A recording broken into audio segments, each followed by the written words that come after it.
है ना। इसको आप लोग कोई बनाया कोई नहीं बनाया, तो हम आपको फिर से बता दे रहे हैं, जिनका बना है उनको देख लेना है कि सही आप बनाए हैं कि नहीं। प्रिंस है ना जी, प्रिंस को माल बेचा।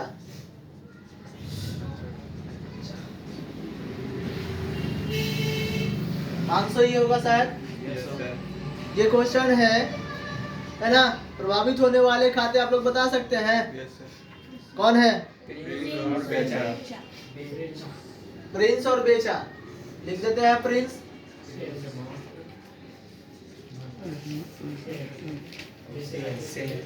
सेल्स अमाउंट, सेल्स अकाउंट हो गया।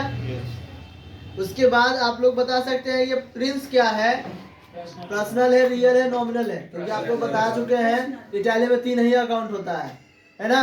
ये किसके अंतर्गत आएगा? पर्सनल अकाउंट के अंतर्गत आएगा। तो हमें यहाँ पर लिखना है। उसके बाद सेल किसके अंतर्गत आएगा?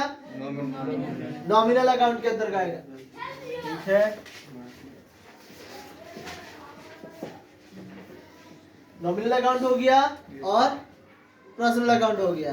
अब किसको करें डीआर, किसको करें सीआर, ये कैसे पता चलेगा? तो एक बार क्वेश्चन पहले पढ़ेंगे, और हम कल बताए थे आप लोग को कि क्या करना है आपको, कि पहले आप क्या करेंगे, पहले क्वेश्चन को पढ़ेंगे और स्वयं पढ़ लेंगे, है ना। यदि प्रिंस को माल बेचा, है ना, सपोर्टेड हम बेचे हैं और हम ही प्रिंस है, दोनों चीज देखना है ना। हम बेचे हैं किसी को और हम ही प्रिंस है, तो प्रिंस को माल बेचा, बन जाते हैं प्रिंस अभी हम, है ना।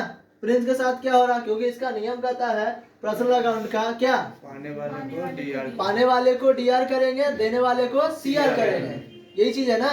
सीआर बोले तो क्रेडिट और डीआर बोले तो डेबिट। क्लियर है ना। तो ये डीआर होगा या सीआर होगा? कैसे? क्योंकि ये पाने वाला व्यक्ति है। प्रिंस को कोई माल बेच रहा है, वो पाने वाला व्यक्ति है, इसलिए हम इसको डीआर कर देते हैं। सीआर, है ना। हम आपको कल बताए थे, पहले भी बता चुके हैं हम आपको, कि आपको करना क्या है कि यदि एक डीआर है या दूसरा सीआर, ऑटोमेटिक आप कर सकते हैं। नियम से आप देखिए या ट्रिक से आप देखिए, आप इसको सीआर कर सकते हैं। ठीक है, तो हम नियम से भी एक बार देख लेते हैं इसको कि सही है कि गलत है ना।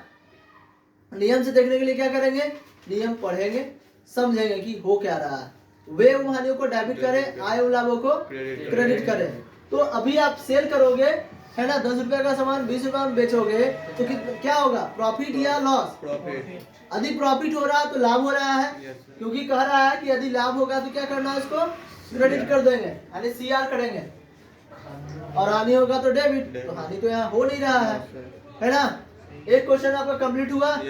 दूसरा क्वेश्चन देख लेते हैं, यहीं पर लिख लेते हैं दूसरा क्वेश्चन।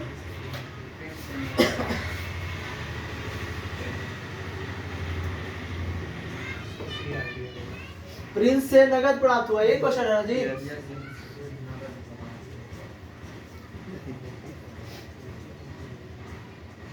$500। अब ये प्रिंस क्या है कि जैसे कि आपका पहला क्वेश्चन, दूसरा क्वेश्चन, ठीक है।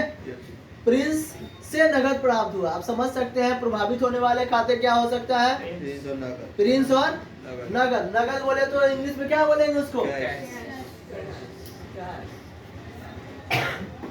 नगद को हम कैश लिखेंगे। आपको हाईलाइट कर देते हैं कि हम क्या क्या ले रहे हैं यहाँ पर से, है ना।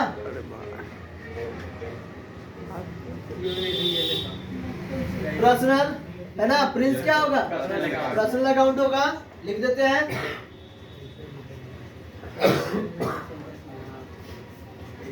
और ये कैश रियल अकाउंट, क्योंकि यह वास्तविक खाते हैं।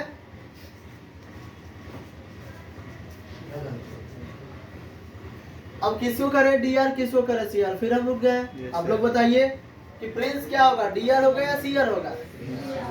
इसका नियम क्या कहता है, नियम कहता है कि पाने वाले को डीआर करे, देने वाले को सीआर। तो प्रिंस क्या कर रहा है यहाँ पे, प्रिंस दे रहा, प्रिंस से प्राप्त हुआ, प्रिंस व्यक्ति है जो दे रहा है, किसको, किसी को हमें दे सकता है या किसी और को दे सकता है ना। तो ये प्रिंस देने वाला व्यक्ति है, क्या करे इसको कर देते हैं। उसके बाद कैश, हम आपको बोले एक सी आर आया, दूसरा डी आर, पहला डी आर आया, दूसरा सी आर, तो यहाँ पर ऑटोमेटिक हम यहाँ डी आर लिख दें।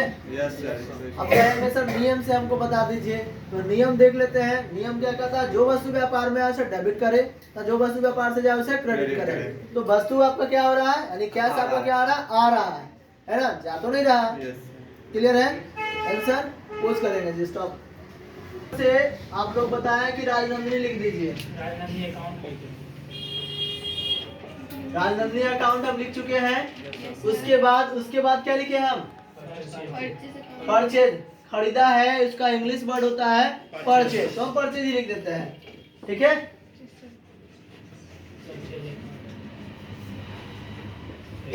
फिर खोज कर सकते हैं आप। पर्सनल अकाउंट हो गया। उसके बाद क्या लिखेंगे यहाँ पे, नॉमिनल अकाउंट।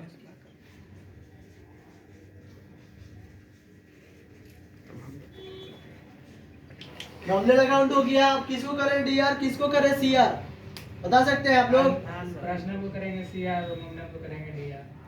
पर्सनल को कर देते हैं सी आर, खोज करेंगे। ठीक है, और ये परचेज क्या है, परचेज आपका बताया है, एक सी आर आएगा, दूसरा क्या करना है, डी आर करना है। नियम आप देखोगे, नियम भी कंप्लीट होगा आपका। ये कंप्लीट हुआ क्वेश्चन, क्लियर, लगातार देख सकते हैं। चौथा क्वेश्चन है आपका, क्या लिखा हुआ क्वेश्चन चौथा में, राजनंदिनी को भुगतान किया। यही है ना जी, राजनंदिनी को भुगतान किया।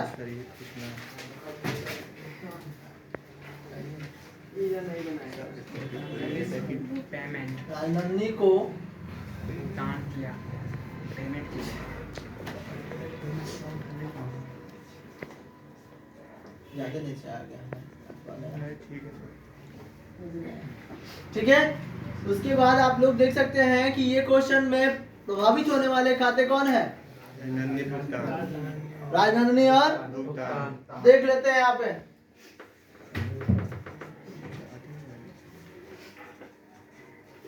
राजनंदिनी अकाउंट और पेमेंट, हम पेमेंट अकाउंट ना लिखेंगे, बताइए आप। सोच करिएगा। भुगतान किया, ठीक है, तो भुगतान किया कि आप लोग देख सकते हैं 500 यहाँ पर दिया हुआ है, और उसी को हम यहाँ पर कैश लिखे, और आप लोग क्या बोले कि सर भुगतान लिखेंगे। भुगतान क्या है, पेमेंट है ना। पेमेंट का आप कहीं पर भी चर्चा ना देखिएगा। कहाँ पे, 3 अकाउंट जो आप लोग का है, personal account, real account, nominal account, उस लिस्ट में खोजो ये पेमेंट को, मिलेगा। ये वाउचर है, ये हम क्या बोले आपको, कुछ ऐसा सेंटेंस बनाने के लिए लिखा जाता है। अभी हम कहते हैं राजनंदिनी को ये पेमेंट किया, है ना, भुगतान किया, वही तो सेम आंसर है ना। या राजनंदिनी को 500 दिया, ऐसे अगर क्वेश्चन रहेगा तो वहां पर भुगतान आएगा, दिया लिखा हुआ है, भुगतान तो है नहीं, लेकिन पैसा ही दिया गया उसको, है ना। जैसे कि आप लोग मैथ बनाते थे ना जी, क्या बनाते थे मैथ पहले, कि माना कि x बराबर ये, तो y बराबर ऑटोमेटिक अगला आएगा। तो आप लोगों कहते हैं कि जब कभी इस सेंटेंस में से पता नहीं चले, खाते का वर्गीकरण आप चेक करिए, इसका कोई चर्चा ही नहीं है, तो बस सीधा कर देंगे कैश। क्या करेंगे, कैश। जब आप कैश करिएगा तो आपका आंसर मिल ही जाएगा, है ना। तो आपको राजनंदिनी को कहाँ रखना है, पर्सनल अकाउंट, और कैश को कहाँ रखना है आपको, रियल अकाउंट रखना थोड़ी ना है, वो है ये, वो है ही है, वहां पर देखने के लिए मिलता है। अब किसको करे डी आर, किसको करे सी आर, आप देख सकते हैं। आपको एक और ट्रिक बता देते हैं जिसको आप पकड़ सकते हैं। जैसा कि यहाँ पर देख सकते हैं को लगा हुआ है, नाम के साथ यदि को लगा हुआ है, ये डी आर अपने आप हो जाएगा, है ना। आप देख सकते हैं यहाँ पर सी आर लगा हुआ है ना इसके साथ, तो सी आर आया है यहाँ पे, ये से लगा हुआ है, देख सकते हैं सी आर आ चुका है, और ये को लगा हुआ है, डी आर ऑटोमेटिक है। ये ट्रिक से आप पकड़ सकते हैं। और एक सी आर आया तो दूसरा डी आर होगा, दूसरा डी आर आया तीसरा ऑटोमेटिक सी आर होगा जी।